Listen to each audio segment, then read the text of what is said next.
आज हम एक गहन यात्रा पर निकल रहे हैं। एक ऐसी यात्रा जो शब्दों के कोलाहल से परे आत्मा के मौन संगीत को सुनने की है। क्या आपने कभी उस गहन सन्नाटे को महसूस किया है जहां ब्रह्मांड आपसे संवाद करता है?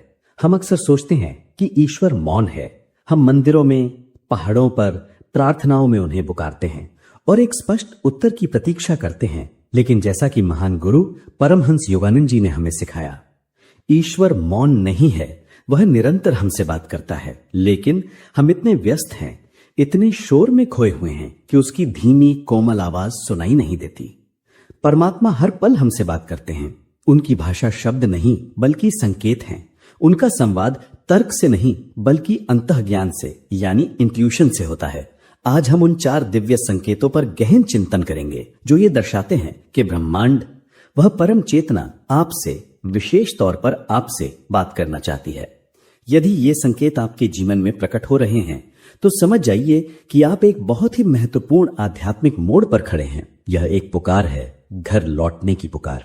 पहला संकेत जो परमात्मा आपको भेजते हैं वह है बाहरी दुनिया से एक सहज वैराग्य और एकांत के लिए एक गहरी तड़प। अचानक आपको महसूस होता है कि आपका मन सामाजिक समारोहों में नहीं लगता। पार्टियां और भीड़ भारी महफिलें आपको खाली और अर्थहीन लगने लगती हैं। व्यर्थ की गप्पप जो कभी मनोरंजन का साधन थी, अब आपकी ऊर्जा को नष्ट करती हुई प्रतीत होती है। ये कोई अवसाद नहीं है, ये कोई सामाजिक चिंता नहीं है। इसे गलत मत समझिए, यह एक दिव्य पुकार है। यह परमात्मा का आपको भीड़ के शोर से दूर अपने निज मंदिर के सन्नाटे में बुलाने का तरीका है। जब दुनिया की आवाजें धीमी पड़ने लगती हैं, तभी आप अपने भीतर की आवाज को सुन सकते हैं। परमहंस योगानंद जी कहते थे कि जब शिष्य तैयार होता है, गुरु प्रकट हो जाते हैं। ये तैयारी क्या है? ये तैयारी है एकांत में जाने का साहस, ये अपने भीतर झांकने की इच्छा। जब आप भीड़ में होते हैं तो आपकी चेतना बाहर की ओर बहती है। लोग क्या कह रहे हैं, क्या सोच रहे हैं, क्या कर रहे हैं। लेकिन जब आप स्वेच्छा से एकांत को चुनते हैं तो आपकी चेतना भीतर की ओर मुड़ती है और वहीं आपके अंतर्मन की गहराइयों में परमात्मा आपकी प्रतीक्षा कर रहे हैं। यदि आपको प्रकृति में घूमना, शांत स्थानों पर बैठना या बस अपनी खिड़की से आकाश को निहारना अच्छा लगने लगा है तो इसे परमात्मा का पहला निमंत्रण समझिए। वह आपको उस मौन में बुला रहे हैं जहां सच्चा संवाद होता है। जब परमात्मा आपको एक नई उच्च चेतना की ओर ले जाना चाहते हैं तो वो आपको पुराने बोझ से मुक्त करना शुरू कर देते हैं। दूसरा संकेत है पुरानी आदतों, पुराने रिश्तों और पुराने जीवन के ढंग से अचानक मुक्ति की इच्छा। ये आदतें जो वर्षों से आपका हिस्सा थीं, अब आपको अजीब और व्यर्थ लगने लगती हैं। वे मित्र या रिश्ते जिनके साथ आप घंटों बिताते थे, अब उनकी बातें खोखली या आपकी ऊर्जा से मेल नहीं खाती हुई प्रतीत होती हैं। ये एक बहुत ही भ्रमित करने वाला समय हो सकता है क्योंकि हम अपनी आदतों और रिश्तों से भावनात्मक रूप से जुड़े होते हैं, लेकिन यह एक दिव्य योजना का हिस्सा है। योगानंद जी हमें सिखाते हैं कि यह परिवर्तन आत्मा के विकास के लिए आवश्यक है। इसे एक सर्प की तरह समझिए जो अपनी पुरानी केंचुली को छोड़ता है। वो केंचुली कभी उसकी सुरक्षा करती थी, लेकिन अब वह उसके बढ़ते शरीर के लिए छोटी पड़ गई है। यदि वह उसे पकड़े रहेगा तो उसका दम घुट जाएगा। ठीक वैसे ही जब आपकी आत्मा का विस्तार हो रहा होता है तो आपके पुराने पैटर्न यानी आपकी पुरानी चेतना छोटे पड़ जाते हैं। यह पुराने कर्मों की शुद्धि यानी कार्मिक प्यूरिफिकेशन है। परमात्मा आपसे कह रहे हैं, आगे बढ़ो, तुम्हारे लिए कुछ नया, कुछ वृहद प्रतीक्षा कर रहा है। इस परिवर्तन का विरोध न करें। ये किसी को दोष देने या बुरा मानने की बात नहीं है। ये सिर्फ ये समझना है कि हर चीज का एक समय होता है। यदि कुछ रिश्ते और आदतें अब सार्थक नहीं लगती तो उन्हें धन्यवाद दें कि उन्होंने आपको यहां तक पहुंचाया और उन्हें प्रेम से जाने दें। यह मुक्ति का संकेत है। जब परमात्मा सीधे शब्दों में बात नहीं कर सकते तो वह प्रतीकों की भाषा का उपयोग करते हैं। तीसरा संकेत है एक ही संख्या, एक ही प्रतीक या एक ही मैसेज का बार बार दिखाई देना। यह बहुत ही सूक्ष्म और व्यक्तिगत होता है।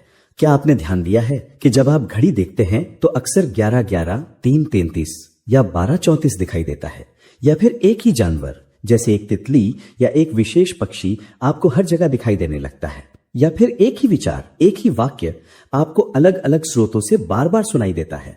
कभी किसी किताब में, कभी किसी दोस्त के मुंह से, कभी किसी होर्डिंग पर। परमहंस योगानंद जी कहते थे कि ब्रह्मांड में कुछ भी संयोग से नहीं होता, सब कुछ एक दिव्य उद्देश्य के साथ होता है। जब एक ही चीज बार बार आपका ध्यान आकर्षित करती है तो यह ब्रह्मांड का तरीका है आपके दरवाजे पर दस्तक देने का। परमात्मा आपसे कुछ कहने की कोशिश कर रहे हैं। पहला, ये संख्या जागृति का संकेत हो सकती है। शायद वो प्रतीक उस गुण का प्रतिनिधित्व करता है जिसे आपको विकसित करना है, जैसे तितली रूपांतरण का प्रतीक है। शायद वो मैसेज उस गाइडेंस का है जिसकी आपको इस मोमेंट सबसे ज्यादा जरूरत है। इन संकेतों को संयोग मानकर नजरअंदाज न करें, रुकें, ध्यान दें और अपने अंतर्मन से पूछें, ये मुझे क्या मैसेज दे रहा है। परमहंस योगानंद जी कहते थे कि अंतर्ज्ञान भगवान की भाषा है। जब आप शांत होते हैं और ध्यान देते हैं तो आपका अंतर्ज्ञान आपको तुरंत बता देगा कि यह संकेत क्या कहने की कोशिश कर रहा है। यह आपके लिए एक दिव्य हां या ना हो सकता है। चौथा संकेत सबसे कठिन, सबसे असहज लेकिन सबसे शक्तिशाली भी है। जब परमात्मा आपको अपने सबसे करीब खींचना चाहते हैं तो कभी कभी वो आपके जीवन में एक तूफान ले आते हैं। अचानक सब कुछ अस्त व्यस्त हो जाता है। आप भावनात्मक रूप से टूट जाते हैं। बरसों पुराने दबे हुए घाव और दर्द सतह पर आ जाते हैं। आप खुद से सवाल करने लगते हैं, अपने विश्वासों को चुनौती देने लगते हैं, अपनी पहचान पर संदेह करने लगते हैं। बहुत से लोग इस दौर में सोचते हैं कि वो टूट रहे हैं, कि कुछ बहुत गलत हो रहा है, लेकिन मैं आपको बताता हूं कि ये वास्तव में क्या है। ये एक आध्यात्मिक पुनर्जन्म यानी स्पिरिचुअल रिबर्थ की प्रक्रिया है। ये आत्मा की अंधेरी रात यानी dark night of the soul है, जो एक अनिवार्य हिस्सा है। परमहंस योगानंद जी इसे एक कमल के उदाहरण से समझाते थे। कमल खिलने से पहले उसे कीचड़ और अंधेरे पानी से संघर्ष करके सदा पर आना पड़ता है, लेकिन जब वो सूरज की रोशनी को छूता है तो उसकी सुंदरता अद्वितीय होती है। ठीक वैसे ही जब परमात्मा आपको एक उच्च चेतना की ओर ले जाना चाहते हैं तो पहले पुराने को तोड़ना पड़ता है। आपके सारे झूठे विश्वास, आपकी सारी गलत धारणाएं, आपका सारा दबा हुआ दर्द, इन सब को सतह पर लाया जाता है ताकि इन्हें देखा जा सके, समझा जा सके और हमेशा के लिए मुक्त किया जा सके। ये दर्दनाक है लेकिन ये आवश्यक है। ये उस सर्जन की तरह है जो घाव को खोलता है ताकि उसके भीतर के संक्रमण को साफ किया जा सके। अगर घाव को बंद ही रखा जाए तो संक्रमण फैलता रहेगा। यदि आप इस समय किसी गहन भावनात्मक संघर्ष से गुजर रहे हैं, यदि जीवन अस्त व्यस्त लग रहा है, तो निराश ना हो। ये भगवान का सबसे गहरा टच है। ये मृत्यु है, लेकिन पुराने अहंकार की, पुरानी पहचान की। और इस मृत्यु के बाद ही एक नया जन्म होगा, एक नई चेतना का, एक नए आप का, जो अधिक प्रामाणिक, अधिक शक्तिशाली और अधिक प्रेमपूर्ण है। ये आपकी आंतरिक शक्ति को जगाने का समय है। इन संकेतों का जवाब कैसे दें? The divine response. तो जब आपको ये संकेत मिले तो आपको क्या करना चाहिए? सिर्फ जानना काफी नहीं है, इन संकेतों का जवाब देना भी जरूरी है। परमहंस योगानंद जी हमें सिखाते हैं कि जब परमात्मा दस्तक देते हैं तो हमें दरवाजा खोलना चाहिए। ये दरवाजा कैसे खोले? पहला है ध्यान, मेडिटेशन। ध्यान वो सीधा मार्ग है जो आपको परमात्मा से जोड़ता है। जब आप ध्यान में बैठते हैं तो आप उस शांति में प्रवेश करते हैं जहां भगवान की सूक्ष्म आवाज सुनाई देती है। परमहंस योगानंद जी ने हमें क्रिया योग का विज्ञान दिया, एक ऐसी शक्तिशाली ध्यान पद्धति जो मन के कोलाहल को शांत करती है और आपकी ऊर्जा को अंतर्मुखी करती है। यदि आप क्रिया योग नहीं जानते तो कोई भी ध्यान तकनीक जो आपको आंतरिक शांति की ओर ले जाए वही मार्ग है। प्रतिदिन कुछ समय केवल होने के लिए निकालें। दूसरा है आत्म अवलोकन यानी सेल्फ ऑब्जर्वेशन। जब ये संकेत प्रकट हों तो उन पर साक्षी भाव से ध्यान दें। एक डायरी रखें, अपने अनुभवों, अपने सपनों, अपने अंतर्ज्ञान के क्षणों को लिखें। जब एकांत की इच्छा हो तो उसे स्वीकार करें। जब पुरानी आदतें छुटकें तो उन्हें जाने दें। जब भावनात्मक उथल पुथल हो तो उसे दबाएं नहीं, बल्कि उसे महसूस करें, उसे बहने दें। तीसरा है विश्वास यानी फेथ। ये यात्रा कभी कभी बहुत अकेली लग सकती है। आपके आसपास के लोग शायद आपको समझ ना पाएं, लेकिन आपको विश्वास रखना होगा कि जो हो रहा है वो आपके सर्वोच्च भले के लिए हो रहा है। परमात्मा आपको कभी गलत रास्ते पर नहीं ले जाएंगे। चौथा है सात्विकता यानी प्योरिटी। जब परमात्मा आपसे बात कर रहे हों तो आपका पात्र साफ होना चाहिए। अपने विचारों, अपने शब्दों और अपने कर्मों में सचेत रहें। नकारात्मकता और आलोचना से बचें। अपने शरीर रूपी मंदिर को स्वस्थ रखें। सात्विक भोजन करें। अपने पर्यावरण को साफ और शांत रखें। और पांचवा, और सबसे महत्वपूर्ण है समर्पण। योगानंद जी सबसे ज्यादा जोर इसी बात पर देते थे, समर्पण। परमात्मा की योजना हमारी छोटी सी समझ से बहुत बड़ी है। एक बार युवा योगानंद जी हिमालय की गुफाओं में साधना करने के लिए जाना चाहते थे, लेकिन उनके गुरु श्री युक्तेश्वर जी ने उन्हें रोका और कहा कि उनका मार्ग अलग है, उन्हें पश्चिम जाना है और योग की शिक्षाओं को दुनिया के साथ साझा करना है। योगानंद जी को ये बात समझ नहीं आई। वो एक योगी की तरह गुफा में ध्यान करना चाहते थे, ना कि दुनिया में घूमना। लेकिन संकेत इतने स्पष्ट और बार बार आने लगे कि अंत में उन्होंने अपनी इच्छा को गुरु की इच्छा के सामने समर्पित कर दिया।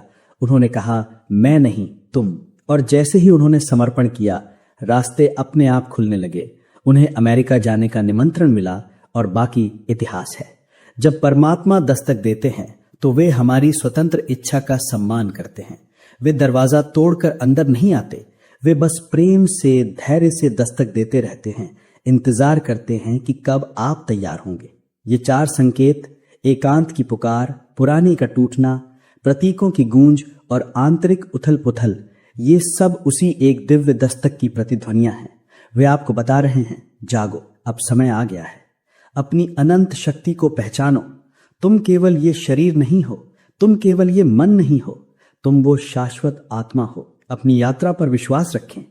हर संकेत, हर चुनौती, हर तूफान, ये सब परमात्मा का प्रेम पत्र है जो आपको आपकी वास्तविक पहचान, आपके आत्म साक्षात्कार की ओर ले जा रहा है। जैसा कि परमहंस योगानंद जी ने कहा है, ईश्वर की उपस्थिति में कोई भय नहीं है।